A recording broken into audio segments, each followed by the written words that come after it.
Jovalia.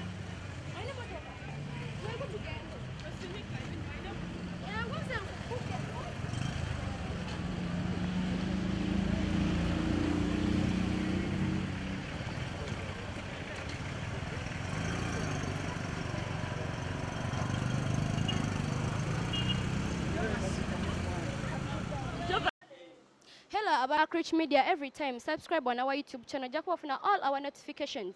Amanya bamtana dia Hillary ngazo wenkugamba nti tubeera tulina okweyongerayo ku story ya Jovan luzinda biki ebiriwo biki ebwana mwana wuwo mwana siwe omukyala wuwo basiye mwamusisikanako oba nedda Vanessa weyanjulire ku bantu. Okay, nzamanya nze Jovan luzinda. Yes, yenzoyo. Yoyo Jovan luzinda munnange yafunisa omukyala olubuto n'azaala omwana n'agaana okola ki okumulabirira kituufu. Gobo chimanyi. Gobo chimanyi omuwala we yatugamba. Batu wanditaddeko akambu. Imbu. Yes. Akati ekituufu si bwe kiri. Ate era tekiribaawo era tekiriba nze sobola kwegaana mwana owange. Ekyo naye yo omukyala yatugamba omwana akufaanana amaaso.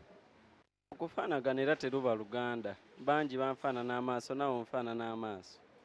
Tompayiriza naye nga Jovan ki ekiri wakati wo n'oyo omukyala Kerea omwana wo omwana si wuwo. Omwana si wange era leero Kerea mukwasaganyiza ne mukwasa bannamateeka okusinziira ku byayogera kuba leero ate tumaze omukwata alaze nti atakola statement endala nti ate ye Kerea mirembe ate jo yeyogedde nti ate ye mulongo wa Kerea mirembe. So ate na leero na bingi akoze statements nga 3 ez'enjawulo mu TVs ez'enjawulo bwe bityo so nemba nga siyinza kuddamu muwabudde abula okujjako okumanya kikyagoba.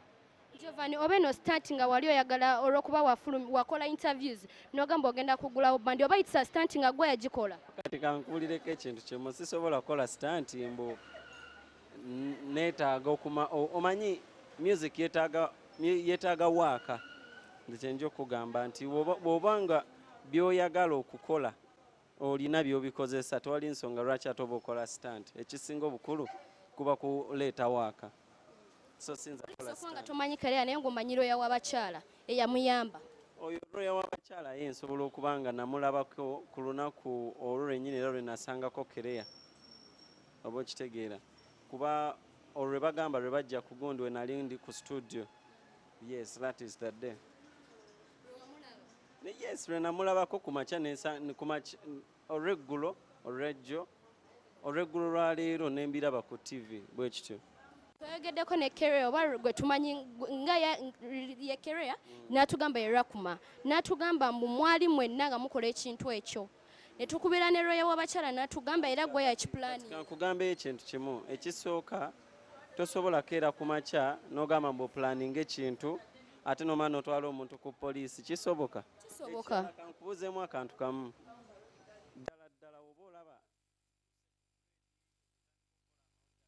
neteeka minisita neteeka mwani osobola buli muntu aba n'omutima ogugwe.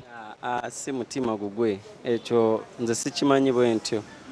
Tokimanyi wootyo kati Kerea omusibisizza ye nga ye mu statement ye.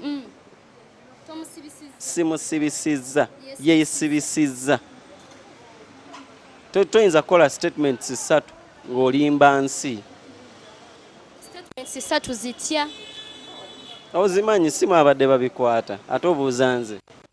Tuyinza okuba nga fadde babikwata n'ate gyakoledde statement zoba ze 3 kale ffe esembayo tetugimanyi ye nga ye statement ye ebadde etya. Agambye nti nze yamutuma nze yatuula nga abalala tebamanyi twali basatu kakati njagala ndabeko abasatu abo we twatuula ne twogera. Ffe yatugambye gwe n'omusajja omweru gw'otera otambula naye ne looya w'abakyala mwenna mwakirimu naye. Twali abantu bana kati ati twagala aleete obujulizi obwo nti twali abantu bana oba okitegeera. Nze kyenjagala njagala nnyo amazima oba okitegeera kyova olaba nti ebintu nabiteeka mu mateeka oba okifuna aleete recordings. Omanyi omuntu alina recordings singa kati yatadde dda kati ate kuba kati tagiina mukwano gwe akubire mukwano gwe tetulina masimu. Muyinza okuba temumuwadde mukisa ogwo. Atusobola omuwa mu kiseera. Yes, omuntu ayina gundi okuba essimu ku poliisi bakugamba kubira abantu 3 ku poliisi amateeka bwe gagamba.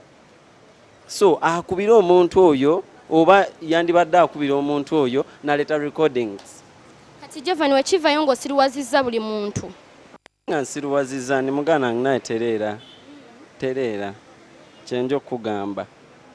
Alright, aba ARKRICH Media tujja kuba nga tweyongerayo ne story ya Jovan Luzinda nga tumanya ki ekinaava ku poliisi. Omuwala banaamusiba oba tebamusibe oba kituufu balimu abantu bana Jovan Luzinda, lawyer w'abakyala n'omwana omusajja omulala omweru gwe tutategeddeko